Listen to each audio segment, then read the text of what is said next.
Today we're making 4 simple summer meals you can make in under 30 minutes. All 4 have bright, fresh flavors, they're weeknight friendly, packed with protein, and they require minimal cooking effort, so they're perfect for hot summer days. Hey, I'm Angie, and welcome back to Dinner and Aside. My sister Laura and I have been cooking together since we were kids.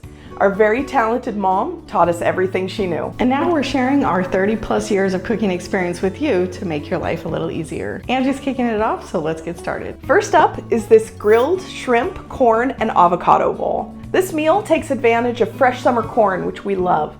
And shrimp is one of the fastest proteins to cook. So this meal is filling, healthy, and quick to make.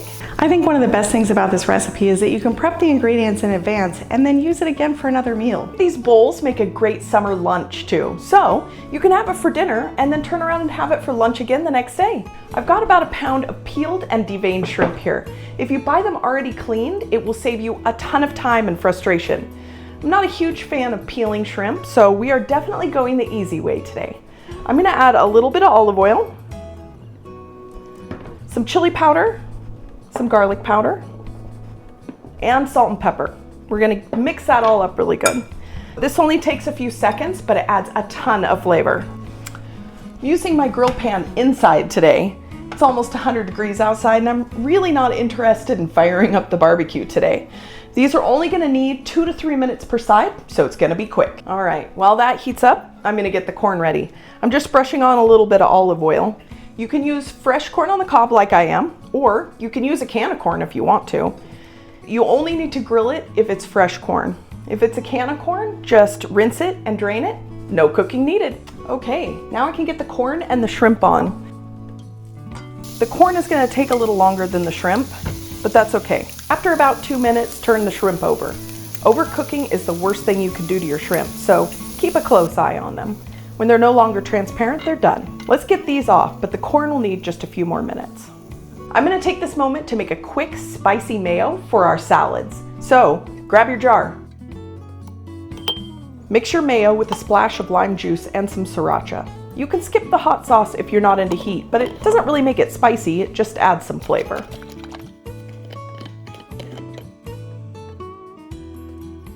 There are other dressings you could use for your bowl if you don't like a spicy mayo. Ranch dressing is probably the easiest, or you could try a creamy lime cilantro. I think the corn is ready, so let's get it off the grill. All right, I'm gonna have to let that corn cool just a little bit before I cut the kernels off, but I wanna show you this great tip for how to cut the corn off of a cob. I know it can be frustrating and a lot of people struggle with it. This way you will not have corn flying all over the place. All right, my corn is cool to the touch now, so let me show you this great tip. See how easy that is? No flying kernels. The closer you get to the cob, the better they stay in chunks, and that looks really nice in this bowl.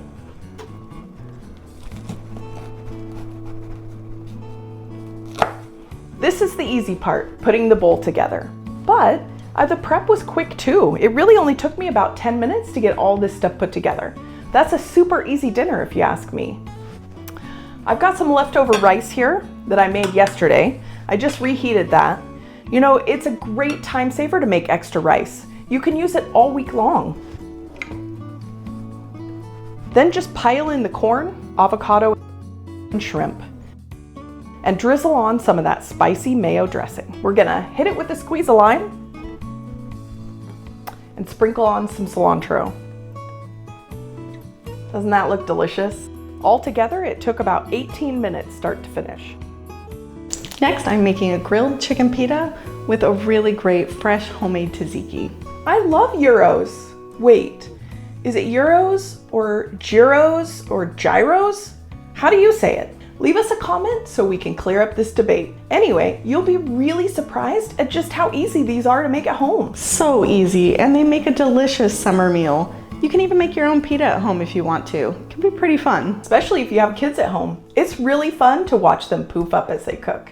Today I'm gonna use store-bought pitas. These are just as good and they save you a lot of time. I got Joseph's brand. I really like this brand, they're nice and soft. So let's start by marinating the chicken. I'm using chicken thighs today. You can use chicken breast if you want, if that's your favorite. For me, chicken thighs are just a little bit juicier. Okay, we're starting with olive oil and some oregano, garlic powder, paprika, and lemon juice. Get that all mixed together. Then we'll add the chicken thighs to that. You only need about 20 minutes to get some flavor from this marinade, but if you have more time, that's always better. I like to do it earlier in the day and just stick it in the fridge until I'm ready for dinner. All right, while that's marinating, you can make your tzatziki. This is a Greek sauce that's really light and refreshing and tangy. It really brings together all the flavors in the gyro. The main ingredient is Greek yogurt, just plain Greek yogurt. So we're gonna grate some cucumber for this. So I'm just gonna do maybe 1/4 of this cucumber. You can always add more. Okay, and then I'm just gonna squeeze some of the water out of this. You see how much, there's actually quite a bit of water in this cucumber. You don't wanna drain it all, but you know, get most of it.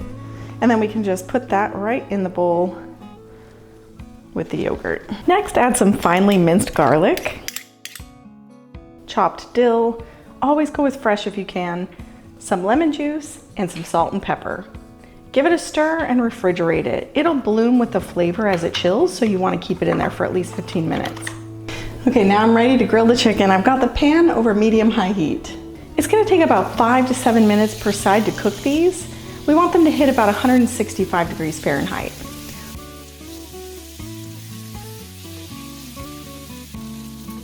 Look at those grill marks, that is perfect. I really love this pan.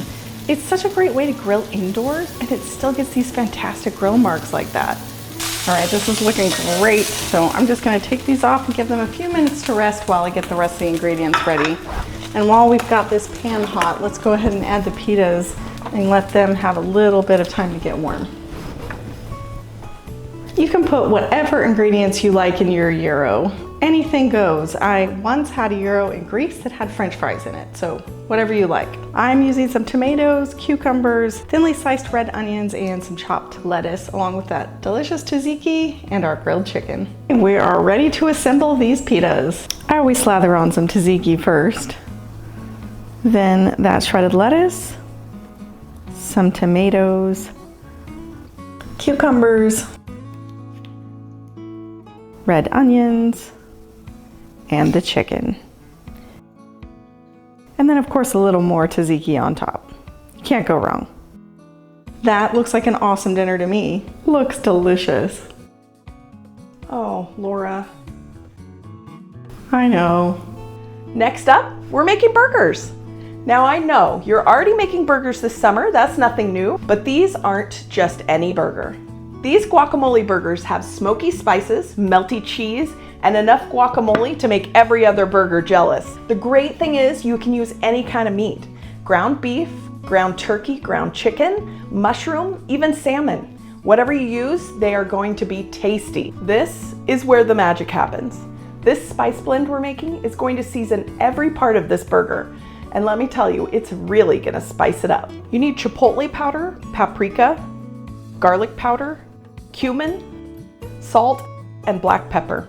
I love this combo because it adds just enough heat without knocking you out. And the chipotle is the star. Now we're gonna make some chipotle mayo. This is gonna be the first use for our spice blend. So go ahead and get a healthy scoop of mayo, plop it in there, then add a teaspoon of the seasoning. Mix that all up. Super simple. Now we're just gonna set this aside. Grab another bowl. This one is for the guacamole. You're gonna need 2 ripe avocados for this recipe. We are not scrimping on the guacamole here. Go ahead and scoop those out into the bowl.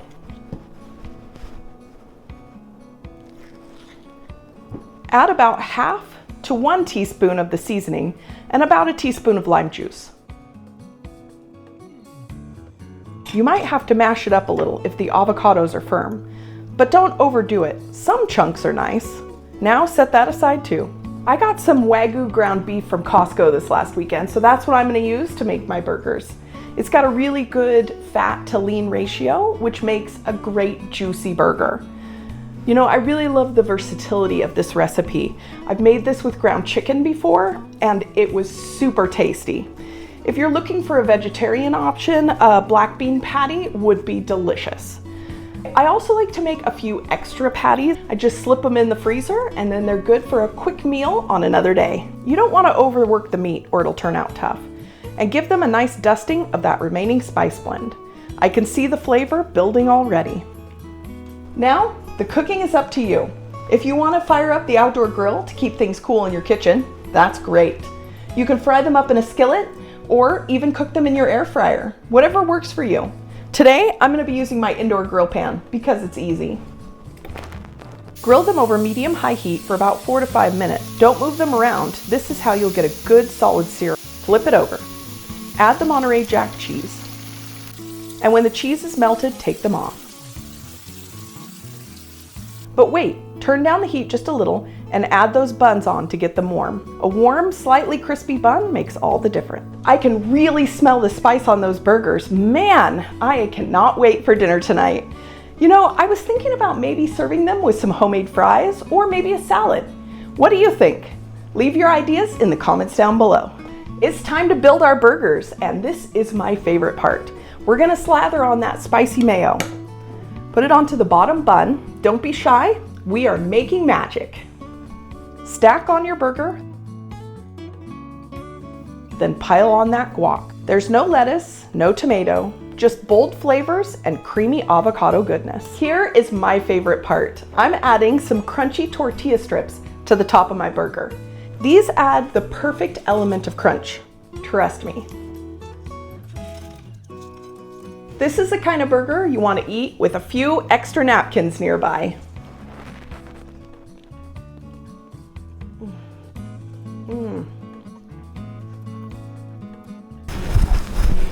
Okay, I'm back. I had to change my shirt.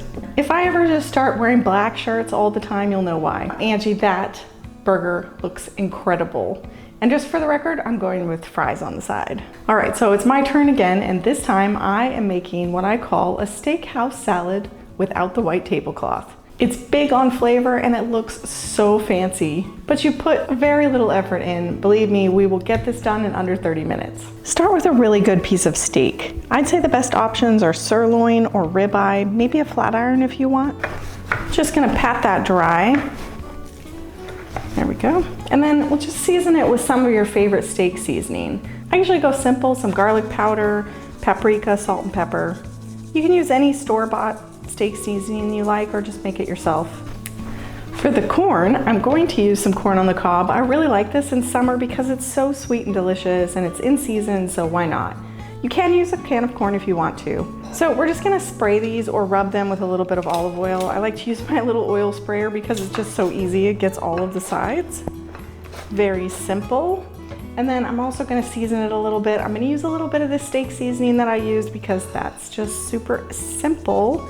But you can just use salt and pepper if you like. Okay, our salad is fancy, so it also has some grilled caramelized onions on it.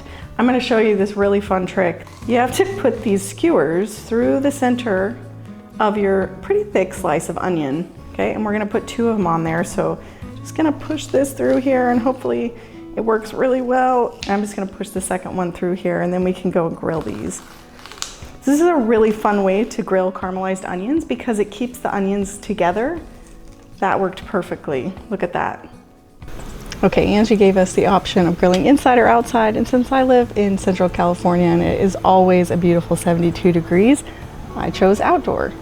So I'm just getting the grill heated up and then we're gonna throw on the corn and the onions first.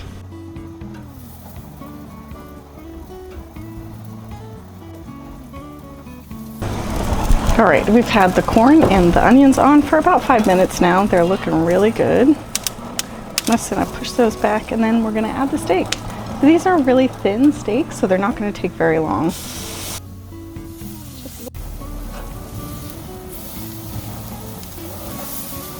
All right, everything's done, so let's go ahead and take it off. It's looking good. Got corn and our steaks. Yum. And our onion. All right, let's go make the salad.